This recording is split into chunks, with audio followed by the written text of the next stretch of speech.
مرحبا بكم مشاهدينا في قناة دقة المعلومة. حلقتنا اليوم النهار تكشف تفاصيل مشروع طريق الحرير الجزائري. ولكن قبل البدء في المشاهدة ادعمونا بإعجاب لاستمرار هذه النوعية من الفيديوهات.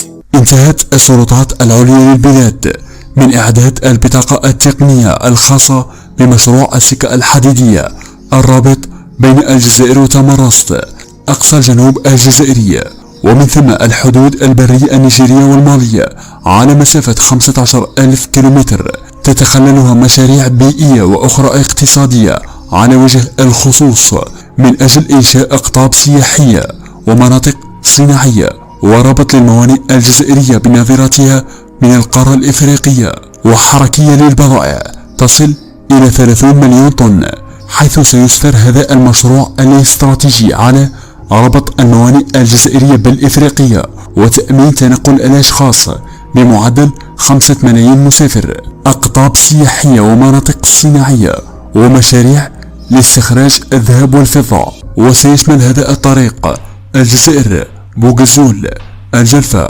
الأغواط، غرداية، المنيعة، عين صالح، تمرست، الحدود الجزائرية النيجيرية، غرداية، ورقلة، حسي مسعود، توقرت، الوادي، المنيعة، تيميمون، أضرار، برج باجي مختار.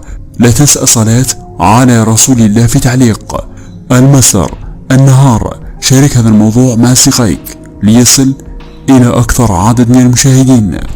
شكرا لكم لمتابعة هذا الفيديو للأخير، ولا تنسوا الإعجاب به والاشتراك بالقناة ليصلك كل جديد من أعمالنا.